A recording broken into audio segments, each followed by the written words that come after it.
Bem-vindos ao canal Sejam Santos, onde vamos explorar a vida e as obras dos santos mais inspiradores da história da Igreja Católica.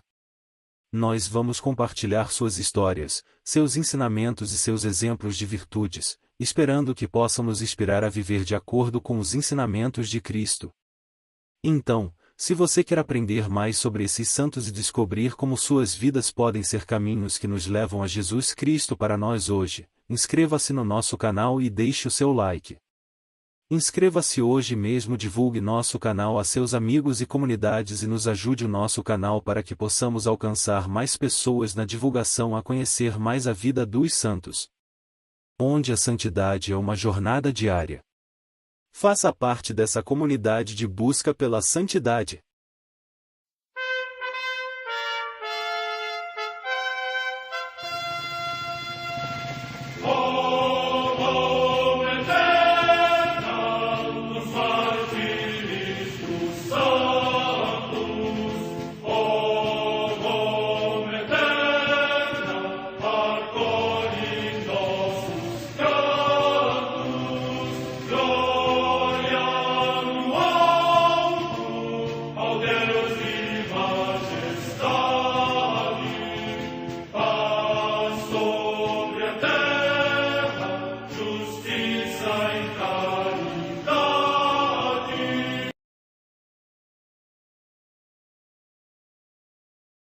Ler a vida dos santos desperta em nós o desejo de seguir a Cristo.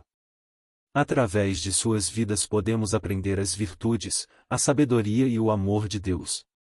Cada santo nos oferece um modelo de vida a ser imitado, como diz São Paulo na carta aos Hebreus, capítulo 12, versículo 1. Estamos rodeados por uma nuvem de testemunhas. A Igreja foi fundada por nosso Senhor Jesus Cristo não apenas como uma instituição, mas uma autêntica família. Os santos mártires, confessores, doutores, as virgens, os santos pastores e todos os demais santos são realmente nossos irmãos que nos precederam no caminho da fé e já estão no céu, para onde também iremos nós, pela graça de Deus. Portanto, sede santos, assim como o vosso Pai Celeste é santo. Mateus capítulo 5, versículo 48. Hoje, dia 13 de setembro, celebra a Igreja a vida dessa grande santo, São João Crisóstomo.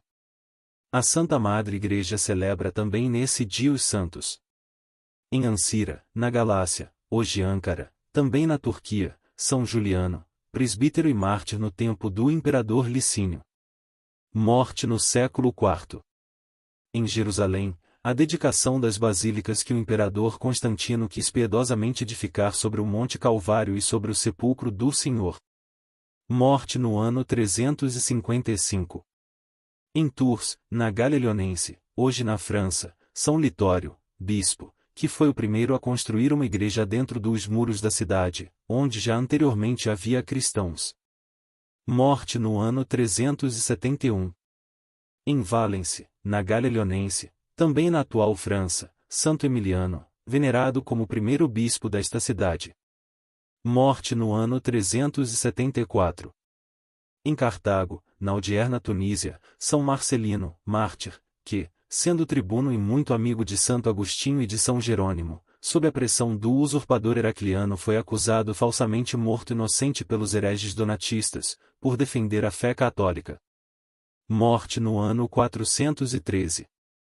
Em Angers, na Gália Leonense, atualmente na França, São Maurílio, bispo, que, nascido em Milão, foi ao encontro de São Martinho de Tours, pelo qual foi ordenado presbítero e enviado a dirigir a igreja de Chalonnes-sur-Loire. Eleito bispo, empenhou-se infatigavelmente em erradicar as superstições pagãs dos povos rurais. Morte no ano 453.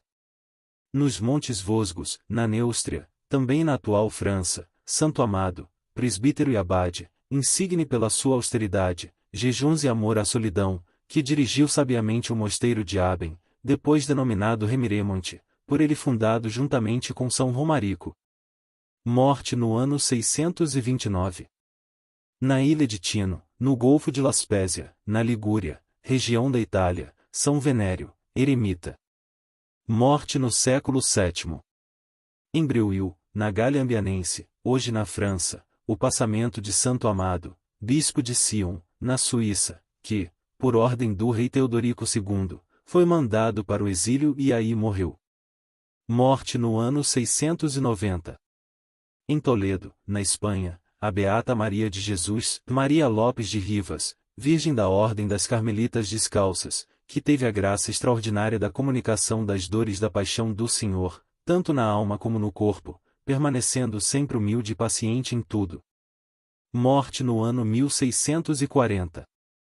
Num barco-prisão ancorado ao largo de Rochefort, na França, o beato Cláudio Dumont, presbítero e mártir, que, sendo mestre de artes, durante a perseguição religiosa foi encerrado na esquálida galera, onde, com os pés encadeados e desfalecido pela febre e condições desumanas, morreu por Cristo. Morte no ano 1794. Em Almerim, na Andaluzia, região da Espanha, o beato Aurélio Maria, bem-vindo Vilalon a Sebron, irmão da congregação dos Irmãos das Escolas Cristãs e mártir, assassinado em ódio à Igreja. Morte no ano 1936. Vida de São João Crisóstomo, o maior orador da história.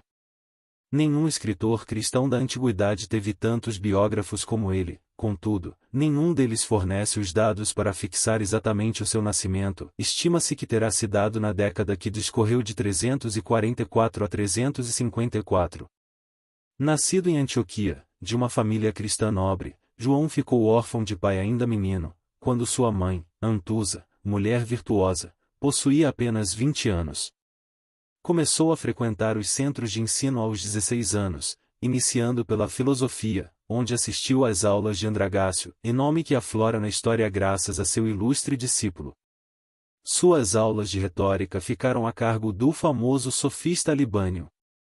Este, logo notou as grandes qualidades de que o discípulo era dotado, como quando, por exemplo, admirou-se com um discurso composto por João em honra de uns príncipes, durante a época em que trabalhava no foro, chegando a lê-lo a outros companheiros, amigos inteligentes, conta depois a João, numa carta, que todos me interrompiam com exclamações e demonstrações de mais viva admiração. Alegra-me que juntamente com as tarefas do foro, cultives as letras. Ditoso o orador que sabe louvar assim. Ditosos os que merecem ser louvados por semelhante orador. A tal ponto João se destacava em seus dotes retóricos que Libânio, prestes a morrer disse, e de bom grado nomearia João meu sucessor, se os cristãos não o tivessem ganho para sua seita. Assim iniciou sua carreira João, a quem, chamariam num futuro não tão distante, de Crisóstomo, boca de ouro. 1. A sedução do deserto. A maturidade de espírito veio de encontro ao Crisóstomo ainda muito jovem, e ele percebeu o vazio que se escondia por detrás das artes que estudava. Aos 18 anos de idade se rebelou contra os professores de palavrório, e encantou-se com a doutrina sagrada. Foi movido por estes sentimentos que em 367 passou a frequentar o catecumenato, sob a direção do bispo de Antioquia, Melécio, de quem o próprio João daria testemunho no futuro, e a santidade refletia-se no seu rosto, que era toda uma pregação. O santo bispo vislumbrou, desde logo, naquele jovem o futuro que o esperava. A partir de então se fazia acompanhar por ele, como de um secretário. Havendo João servindo-lhe 3 anos, recebeu por fim as águas regeneradoras do batismo, e foi promovido leitor. Neste período é que João torna-se aluno de Diodoro, condiscípulo de Teodoro de Mopsuestia. Enquanto João estudava, Melécio partiu para seu terceiro desterro, nas poeirentas solidões da Armênia. A separação foi profundamente sentida por Crisóstomo e acabou por decidi-lo a dizer adeus a toda e qualquer carreira temporal e a pôr em execução o projeto de retirar-se para o ermo que havia tempos germinava em seu peito. Teria se retirado do mundo a não ser por sua mãe, que lhe pediu não a deixasse uma segunda vez viúva. Porém, apesar de aceder ao pedido, João procurou conciliar dentro dos limites do possível a sua vocação com seu afeto filial, organizando sua vida ao estilo monástico, e isso dentro de sua própria casa. Já não frequentava as expansões da vida social, dava-se ao jejum, abstinha-se do sono a fim de passar a noite lendo as Escrituras, à luz de uma pequena. Continuou cultivando o trato com alguns amigos íntimos que se tornaram monges, como Teodoro e Basílio. Em Antioquia não demorou muito a que criasse fama este grupo de monges, e o nome do filho de Antusa passou a andar na boca de todos. Certa vez, reuniram-se os bispos da Síria em Antioquia, e decidiram elevar João e Basílio ao episcopado. O último foi chamado às pressas de um cenóbio próximo, à espera de que o Crisóstomo seguisse. Ninguém contava com a decidida negação de João, que se dizia indigno.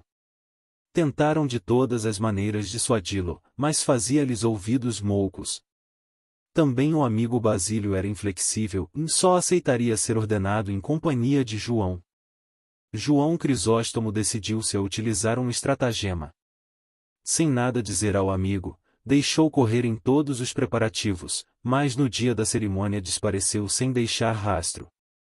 Ele mesmo narra este episódio, e a primeira conversa que teve com o ludibriado após a ordenação.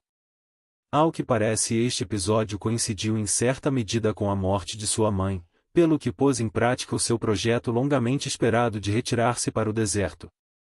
Seria por volta de 374, quando vendeu todo o seu patrimônio e dirigiu-se às montanhas vizinhas da cidade, a fim de unir-se à vida dos cenóbios, os quais já eram naquela época como as estrelas que brilham na noite, como diria João mais tarde. Encontrou-se com um eremita ancião, de nome Ciro, mestre veterano de santidade, com quem compartilhou a vida durante 4 anos. Passado este período, dirigiu-se a uma caverna, onde levou vida solitária por mais 2 anos, dedicando-se a estudar as Escrituras. A maior parte do tempo passava sem dormir, estudando os testamentos de Cristo para despejar a ignorância. Ao não recostar-se durante esses 2 anos, nem de noite nem de dia, se atrofiaram-lhe as partes infragástricas e as funções dos rins ficaram afetadas pelo frio. Como não podia valer-se por si só, voltou ao porto da igreja. 2. Um orador a serviço da igreja. João voltou a Antioquia no ano de 381, e logo foi ordenado diácono pelo bispo Melécio. Permaneceu 5 anos recuperando-se da grave enfermidade que o acometera, durante os quais, além de servir a igreja como diácono, enriqueceu as letras cristãs com mais alguns livros. Em pouco tempo seus escritos já corriam de mão em mão, por parte dos estudantes, e seu nome ganhava grande fama. É o ano de 386, João beira os 40 anos, apesar de não ter recuperado inteiramente a saúde, já tem o suficiente para começar seus trabalhos. O sucessor do bispo Melécio na sede de Antioquia, Flaviano, ordena-lhe sacerdote, e nomeia-o como pregador oficial da diocese, pois a idade já o impedia de fazê-lo. Durante 12 anos, desde 386 até 397, cumpriu este ofício com tanto esmero, destreza e esplendor que assegurou para si o título do maior orador sagrado da cristandade. Foi durante este período que pronunciou suas mais famosas homilias. Em geral fazia suas pregações 3 vezes na semana, despertando entusiasmo tamanho que era comum, passando em frente à igreja, ouvir os aplausos da multidão apinhada para ouvi-lo. Porém o traço que nos revela melhor a capacidade que tinha de ferir os corações e as santas iras que suscitava, eram os prantos que estalavam com ímpeto durante seus sermões. Ele não era simplesmente um orador entusiasta de monólogos. Tinha o fim bem claro diante dos olhos, e o que buscava era o bem das almas. Não cessava de exortar aquela sociedade, sedenta de festas, espetáculos e prazeres a voltar-se para Deus, abraçar os caminhos da virtude e os mandamentos da Igreja. 3. O episódio das estátuas. Famosos tornaram-se, sobretudo os sermões por ele realizados durante a Quaresma de 387, somente um ano após sua ordenação sacerdotal. Pelo mês de fevereiro ou março deste ano, o imperador Teodósio ordena que se intensifiquem os impostos, por razões discutidas. Envia às cidades oficiais encarregados de estabelecer este aumento. Em Antioquia a publicação de tal ordem foi imediatamente precedida de um levante popular, pois este novo imposto não era somente um aumento nas despesas, mas mediam-se os campos, registravam-se os animais, cadastravam-se os homens, etc. A população levantou-se violentamente. Quebraram as estátuas do imperador, arrastaram por praça pública efígies da imperatriz e de seus filhos, e lançaram-nas no Oronte. O levante durou 3 horas, mas as consequências logo se fizeram sentir. O governador, além de ordenar uma repressão, enviou um informe a Constantinopla a fim de pedir instruções, pois naquele tempo um ultraje como este era crime lesa majestade, e certamente seria punido com a pena capital, tanto mais se tratando de Teodósio, imperador de ânimo abrasado. Felizmente o enviado encontrou Teodósio num momento de bom humor. Contentou-se o soberano com mandar fechar todos os centros de lazer e de diversões que havia em Antioquia, privá-la de seus privilégios de metrópole, e excluí-la da distribuição anual do trigo. Reservou, contudo, a vingança principal para quando se tivesse feito uma investigação minuciosa, descobrindo bem exatamente quem eram os culpados. As distâncias entre Antioquia e Constantinopla eram consideráveis, demorariam os comissários do imperador a chegar. Enquanto isso, pairou sobre o ar e sobre os ânimos de todos, um forte vento de sentimentos religiosos, diante da espada imperial que pendia sobre as cabeças. É irrelevante dizer que o presbítero João soube aproveitar esta circunstância. Durante toda a quaresma, permaneceu ao pé de seu púlpito como um artilheiro ao pé do canhão. Não cessou um só instante de impulsionar todos à prática das virtudes cristãs, fosse através de rogos, ou mesmo por meio de duras reprimendas, sempre convidando os fiéis à conversão, animando-os de todas as maneiras. Sua ação, entretanto, não restringiu-se aos púlpitos. Organizou uma estratégia para evitar o pior, rogou ao bispo Flaviano que se dirigisse a Constantinopla, a fim de interceder diretamente diante do imperador. Difícil foi convencer o episcopo, que por sua avançada idade, receava por uma viagem tão longa, mais ainda em inícios de inverno. Por fim, tendo cedido o ancião, pôs-se em marcha uma grande comitiva muito bem escolada e instruída, toda ela organizada por João, levando diversos presentes à pessoa imperial, era constituída por pessoas selecionadas pelo presbítero, o qual lhes instruíra acerca de seu modo de proceder na corte, do que deveriam dizer e fazer, sobretudo as boas relações com as pessoas do palácio, copeiros, cantores, atores, etc. Foi organizado, pelo próprio santo, um verdadeiro estratagema, de maneira a sempre estar sendo lembrado ao imperador o caso da cidade. S. João organizou verdadeiros slogans que deveriam ser repetidos em determinados momentos do dia. Por exemplo, sempre que fosse servido um prato, ou um copo de água, diriam ao imperador: pensai que não se trata de uma, 2 ou 10 almas, mas de um número incalculável de pessoas, ou ainda, trata-se da cidade onde foi pronunciado por primeira vez o nome de cristão. Rendei homenagem a Jesus Cristo e respeitai esta cidade, a primeira que deu a seus discípulos um nome doce e venerado. O próprio bispo levava consigo o discurso, escrito pelo Crisóstomo, que deveria ser pronunciado diante do imperador. Mesmo diante de situações como estas, a arte não abandonava as palavras de João, e anunciou aos habitantes de Antioquia que o prelado, apesar de ancião, pôs-se a caminho como um jovem, e o seu valor empresta-lhe asas. Pouco depois, chegaram a Antioquia os enviados de Teodósio.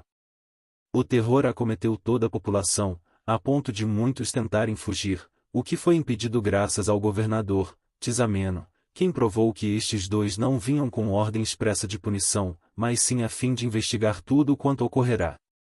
Mal tinham recebido esta notícia, os antioquenos, antes receosos e recolhidos, distenderam seus ânimos, julgando que já não tinham o que temer. Voltaram as costas a tudo quanto haviam ouvido dos lábios de João, e reincidiram nas práticas e festas com os pagãos. Porém, com o avançar das investigações foram-se enchendo os calabouços. Os detidos eram submetidos a rigorosas torturas, a fim de delatar sua parte no crime. Não tardou a que as cabeças começassem a rolar. A cidade de Antioquia em pouco tempo entrou em luto, e por todos os lados viam-se as mulheres, cobertas de negro, indo ao pretório, levando suas crianças pelas mãos, a fim de rogar por seus maridos e filhos. Quadro desolador, que o próprio S. João pintará posteriormente em seus sermões. João sabia muito bem que a única forma de abrandar o furor dos verdugos consistia em mostrar-lhes o exemplo de um verdadeiro comportamento cristão. Enviou um mensageiro às montanhas, rogando que os eremitas viessem em auxílio dos irmãos.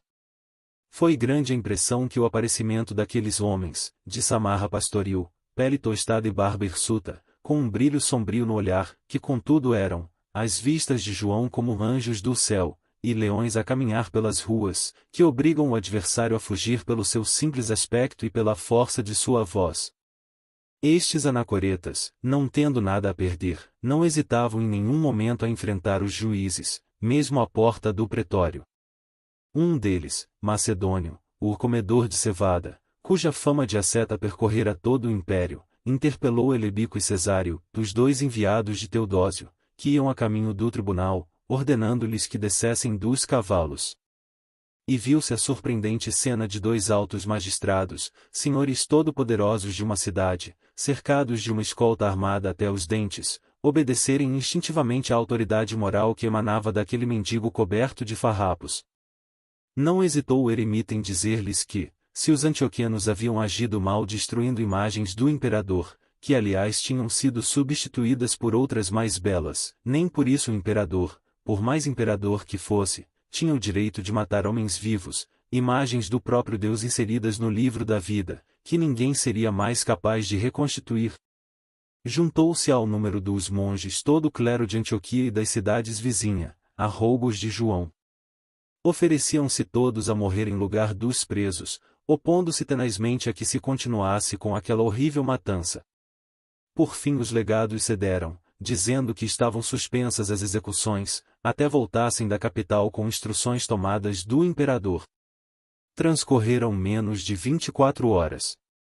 Chegou por fim o desenlace de toda a crise. O bispo Flaviano, não sem transpor 1000 obstáculos, pôde apresentar-se diante do imperador, e pronunciou o discurso preparado pelo Crisóstomo. O eixo central era apontar à glória do perdão. É fácil ao amo castigar seus súditos rebeldes, mas é raro e difícil perdoá-los. Se o fizerdes, dareis um grande exemplo aos séculos sem fim. Teodósio escutou todo o discurso com um vivo interesse, e iluminou-se-lhe o rosto ao ouvir suas últimas palavras, que faziam menção à passagem do Evangelho que trata do perdão aos inimigos.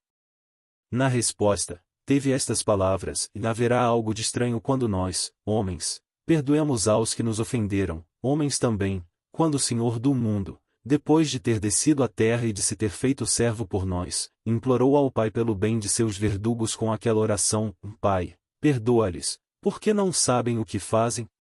Decretou anistia geral, perdoando todos os acusados, e mandou devolver a Antioquia todos os seus privilégios. Esta boa notícia foi enviada a todo galope, pelo bispo Flaviano, através de um mensageiro, à cidade do Crisóstomo, mas tardaria pelo menos 6 dias para chegar. Era o dia da Páscoa quando o mensageiro entra pelas portas da cidade. Nunca esta festa se adaptou melhor ao seu primitivo significado de libertação. A alegria transbordou por toda a cidade, ornaram-se as praças com flores, os prisioneiros libertados foram recebidos com clamores de júbilo. Os nomes que pairavam por cima de todo aquele entusiasmo eram Teodósio, Flaviano e João. Este último aproveitou a ocasião para dar o último arremate, pronunciou um sermão onde entoou um hino de ação de graças a Deus, e não deixou de tirar uma preciosa lição de todo o acontecido.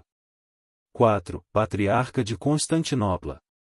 Todo este período da vida de São João Crisóstomo terminou ex-abrupto, pois em 27 de setembro de 397, com a morte do bispo Nectário, encontrou-se vaga a sede de Constantinopla. A fama de João já se espalhara por todo o Oriente. Talvez por desejar ver alguém que abrilhantasse ainda mais a capital do império, sentado sobre o trono episcopal, é que o imperador e todo o povo se inclinaram para aquele que já era considerado como o maior pregador do século, mais ou menos como se quisesse transferir para lá uma vistosa obra de arte.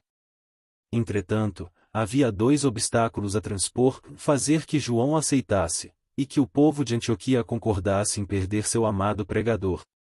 O primeiro-ministro, para contornar ambos empecilhos, lançou mão de uma artimanha.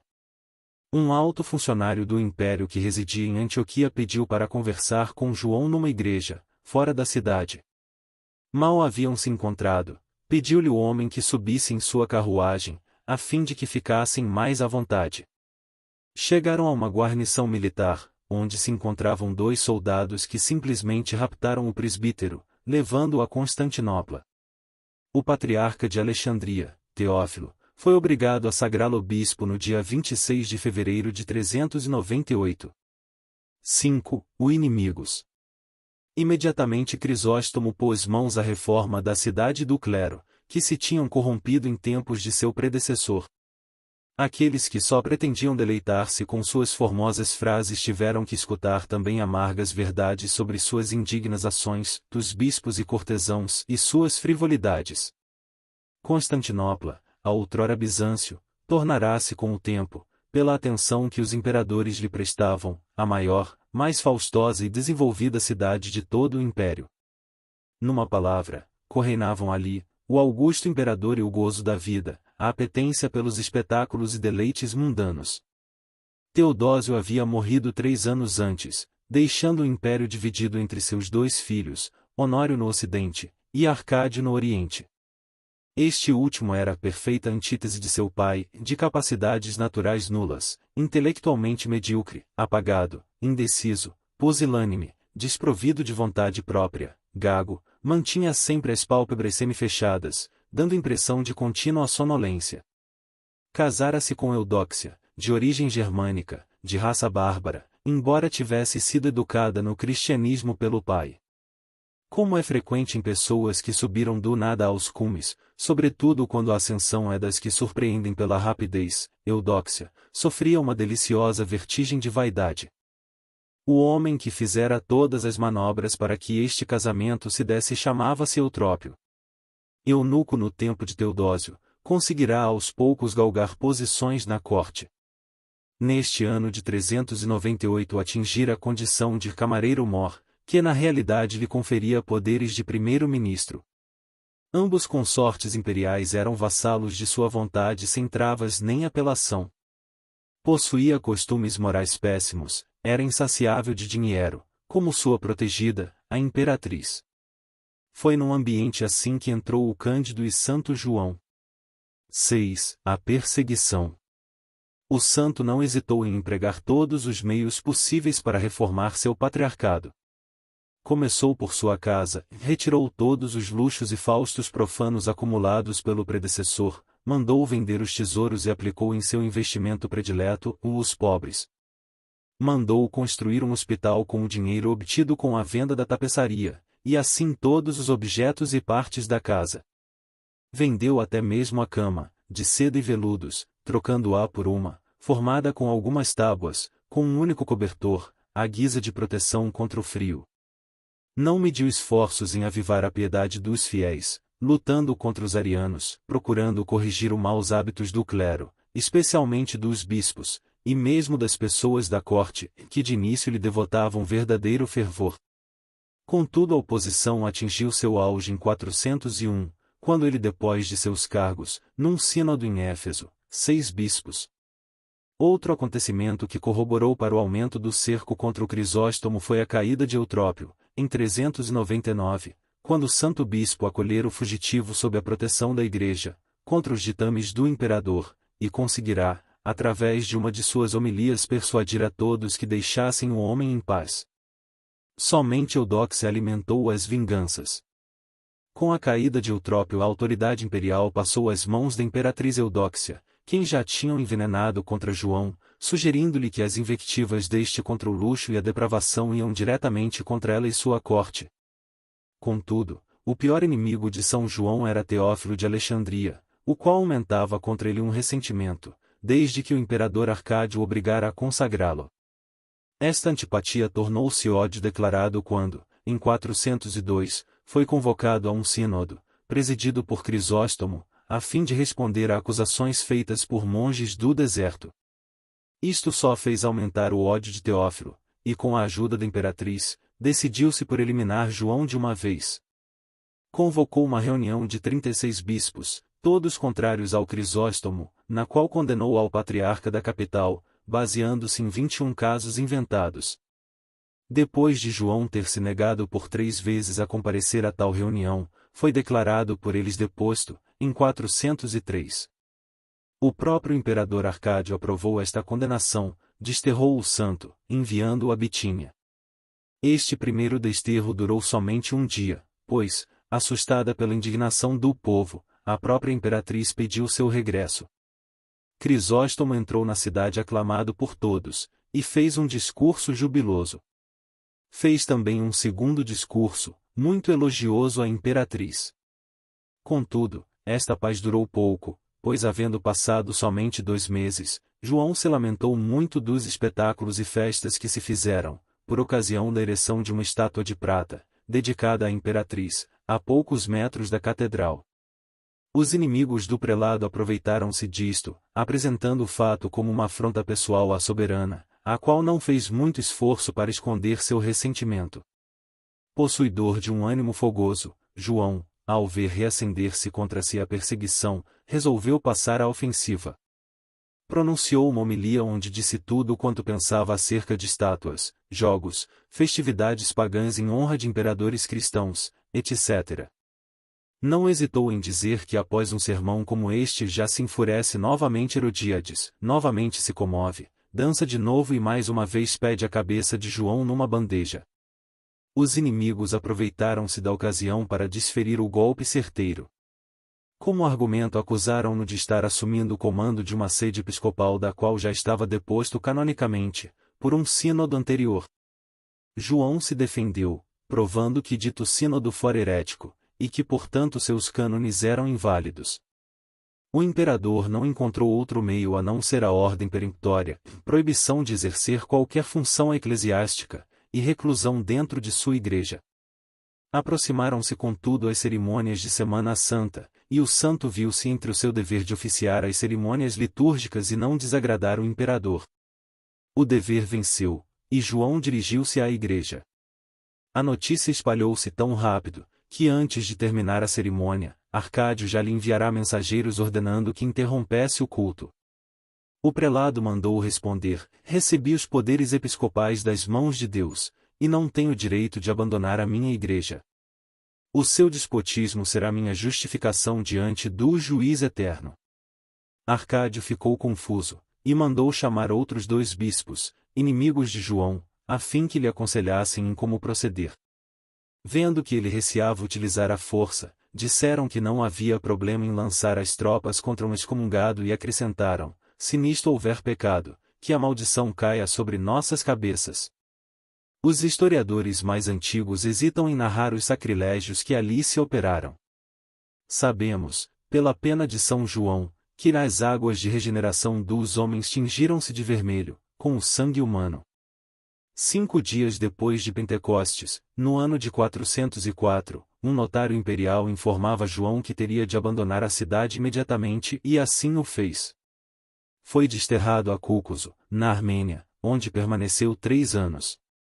Mas estando lá, sua antiga comunidade de Antioquia dirigiu-se em peregrinação a fim de encontrar-se com seu pastor.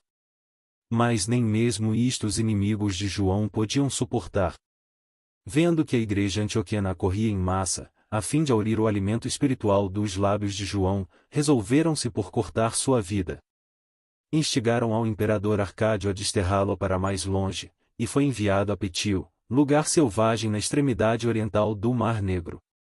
Debilitado pela aspereza do caminho e por ver-se obrigado a locomover-se a pé, sob um tempo rigoroso, morreu em Comana, no Ponto, dia 14 de setembro de 407, dando testemunho do Evangelho e dos indissolúveis direitos e deveres da Igreja. Somente cerca de 30 anos depois, em 438, seus restos mortais foram trazidos a Constantinopla, em solene procissão, na qual figurou o então imperador, Teodósio II, filho e Eudóxia, o qual saiu ao encontro do cortejo fúnebre.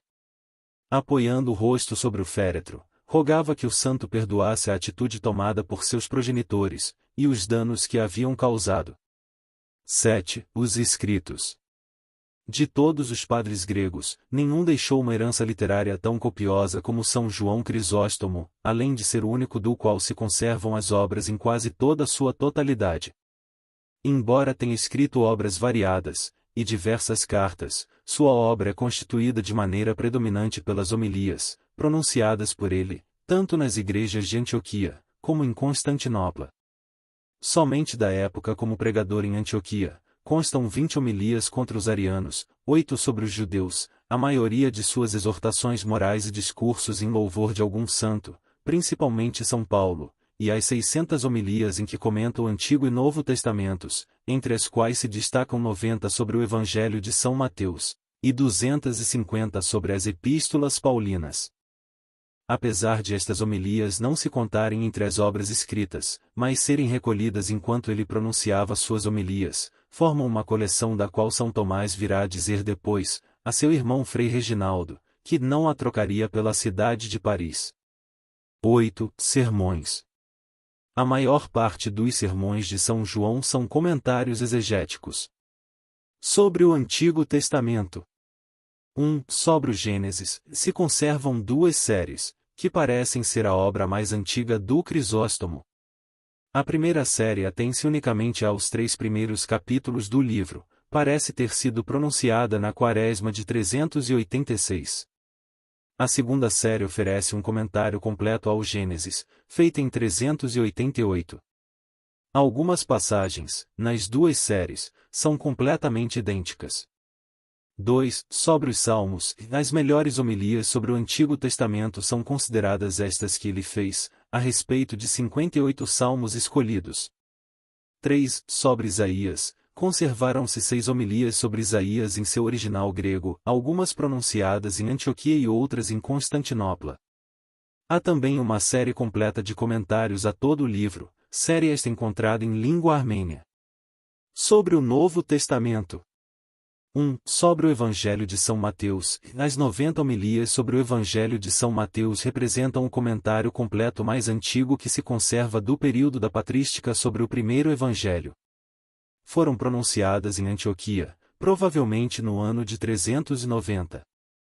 Em várias passagens refuta os maniqueus, refutando a pretensão de que haja 2 deuses, um do Novo, e outro do Antigo Testamento. Ataca também em diversas passagens ao arianismo. 2. Sobre o Evangelho de São João, em número de 88, estas homilias são muito mais breves que as mencionadas acima, a maior parte não terá durado mais que 10 ou 15 minutos, tendo sido pronunciadas provavelmente por volta de 391. Estas são de caráter mais polêmico, pois combate muito o arianismo. 3. Sobre os Atos dos Apóstolos, em uma série de 55 sermões, é o único comentário completo dos Atos que se conservou dos 10 primeiros séculos. O próprio São João nos diz que datam de seu 3º ano em Constantinopla, ou seja, o ano 400. 4. Sobre as Epístolas Paulinas, como dito acima, contam, ao todo cerca de 250 homilias. Destacam-se também as homilias que pronunciou contra os judeus, os discursos morais, as homilias sobre as estátuas, sobre Eutrópio. 9. Tratados. Sobre o sacerdócio, é a obra mais conhecida de São João, composta por 6 livros. São João Crisóstomo. São João Crisóstomo, aqui quer dizer boca de ouro, nasceu na cidade de Antioquia. Cresceu no meio da multidão sem deixar-se contaminar por ela. Conheceu os pobres e desafortunados e soube amá-los como eram. Sua família era culta e possuía muitos bens. O pai de João, oficial de alto nível, morreu muito jovem. Desde criança foi educado pela mãe, mulher admirável que, aos 20 anos, sacrificou sua juventude, renunciou a novas núpcias, para dedicar-se inteiramente a seu filho. João recebeu o batismo mais ou menos aos 18 anos de idade. Concluídos seus estudos de cultura geral, de retórica e de filosofia, de forma brilhante, renunciou a uma carreira que se apresentava promissora, para receber as ordens menores. Quis partir para o deserto, mas sua mãe, que por ele sacrificará tudo, não lhe o permitiu. Fugiu, então, da agitação de Antioquia e estabeleceu-se fora das portas da cidade, a fim de encontrar a paz, consagrando-se à ascese e ao estudo bíblico. Antioquia era um centro teológico de grande reputação. João lá aprende de forma brilhante a exegese bíblica. Depois passou a viver nas montanhas entre monges uma vida austera a ponto de prejudicar sua saúde. Após algum tempo nas montanhas, achou-se preparado para enfrentar a ação missionária. O amor aos outros, mais do que sua saúde abalada, fê-lo voltar a Antioquia, onde o bispo Melécio ordenou o diácono, em 381. Escreveu aos 34 anos o tratado sobre o sacerdócio, que é conhecido e estudado até os nossos dias. Com 39 anos foi ordenado padre. Consagrou-se à pregação, substituindo o bispo, nas homilias, pois esse era pouco dotado para falar. Durante 12 anos, pregou ao povo contra o paganismo e tinha esperança de transformá-lo em gente de fé cristã. É dele a frase: basta um só homem, para reformar todo um povo. Sua tarefa era séria. Precisava denunciar os abusos existentes no interior da igreja e na sociedade, defender os pobres, clamar contra as injustiças sociais. Manteve ainda uma intensa atividade literária, respondendo a todos os que lhe pediam conselho. A maioria de suas homilias era comentários a respeito do Antigo e o Novo Testamento, e explicou o Gênesis, comentou Isaías e os Salmos. O que fazia com mais agrado era pregar sobre o Evangelho. Comentou longamente o de Mateus e o de João.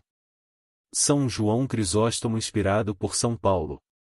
São Paulo era seu autor preferido e sentia afinidade com o apóstolo dos gentios.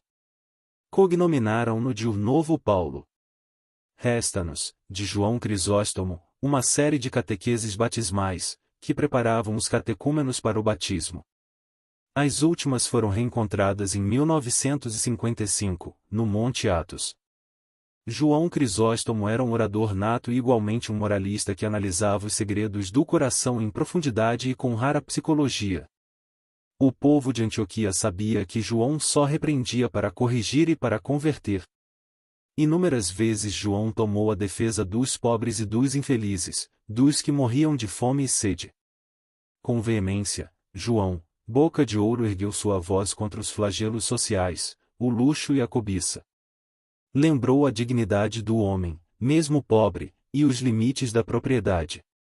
Dizia: e libertai o Cristo da fome, da necessidade, das prisões, da nudez.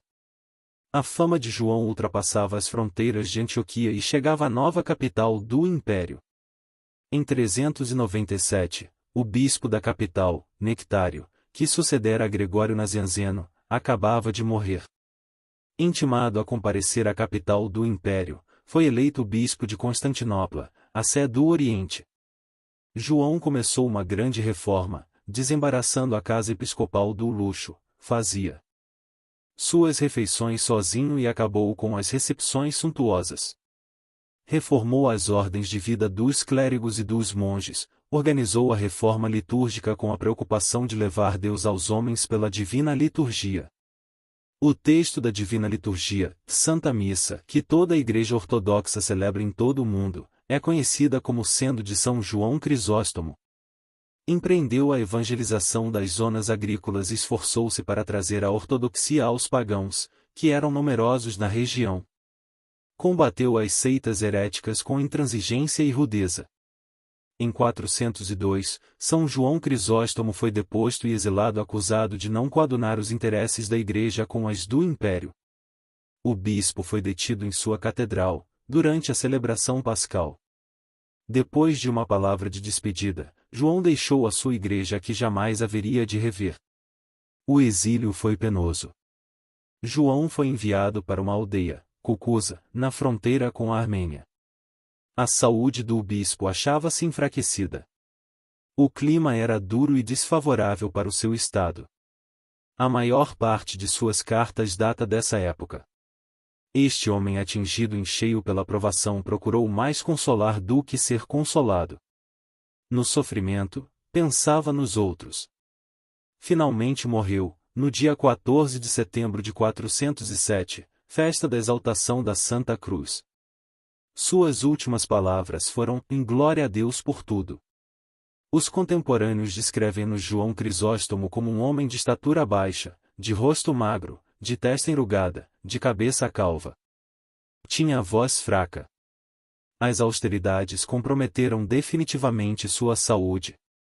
Não falava para ser escutado, falava para instruir, exortar, reformar, preocupado com o combate aos costumes pagãos e com a instauração da moral do Evangelho.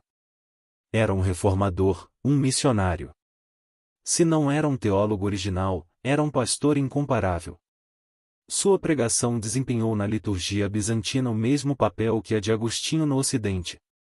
Ele foi lido, copiado, traduzido, imitado. De todos os padres da Igreja, São João Crisóstomo é aquele cuja pregação menos envelheceu. Sua pregação moral e social parece escrita hoje. São João Crisóstomo, rogai por nós.